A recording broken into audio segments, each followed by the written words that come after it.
माटी नयागढ़ जिले में कंटिल माटी जेते आज्ञा जगन्नाथ दर्शन कले कौन हम जदि जीवन थे माधव को दर्शन करना जदि तुलसी पत्र टे पाई ना होती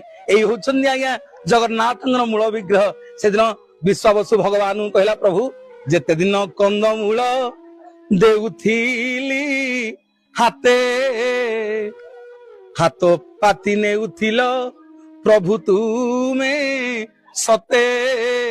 ठाकुरे आज कौन है जे कहीं मो फलमूल नौन सबुदिन आपन को ब्रह्माद्री पहाड़ उपरे महानदी बोही जाउची एई पवित्र तीर रे आपन को कंटेई कोली नटा भितरे लुचेई लुचेई फलमूल जंगल रू आनी कि एठी भगवान को माधव को विश्वावसु सबर पिला आज्ञा खुआई दउथिला प्रभु कहले अरे विश्वावसु केते दिन आउ तो बन जंगल रहिबी केते दिन तो ब्रह्माद्री पहाड़ रहिबी अरे इंद्रदम्न राजा रानी गुंडीचाटा मरिबा को पड़िलानी मूसा नदी कूल रे महोदधि रे मु पळेइबी रे एथर तते मु तृतीय जुग रे कथा देइथिले रे से दिन तू अंगद थिलु द्वापर जुग रे जारा सब रही जन्म हेलु पुणी ए जुग रे विश्वावसु होई मोर परम सेवक ही जन्म हेइछु आपन को कहानी गप लागुथिबा आज्ञा मु आज कंटिल माटी के आसीची जो कंटेई कोली नटारु ए कंटिल जो पहाड़ आज्ञा ब्रह्माद्री पहाड़ जो पहाड़ रे स्वयं माधव विराजमान करिसंती आज भी से सबरपल्ली गां अछि आज्ञा आज भी से सबरपल्ली गले आपण माने देखिबे महाप्रभु जो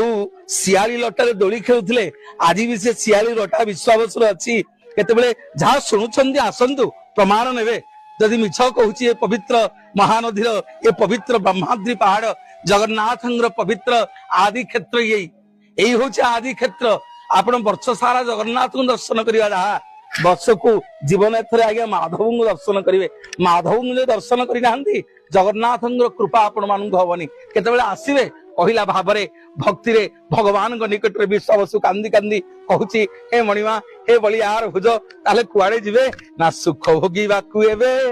बलिछि मो मन डाकरा देलानी तेणे राजा इंद्र दम्न अरे इंद्रदम्न राजा रानी गुंडीचाटा मरिबा को मिट्टियाणी नदी जो आपण माने बाट मंगला देखुछंदी अठरनला देखुछंदी मूसा नदी कूल रे गोटे बरगछ मूल रे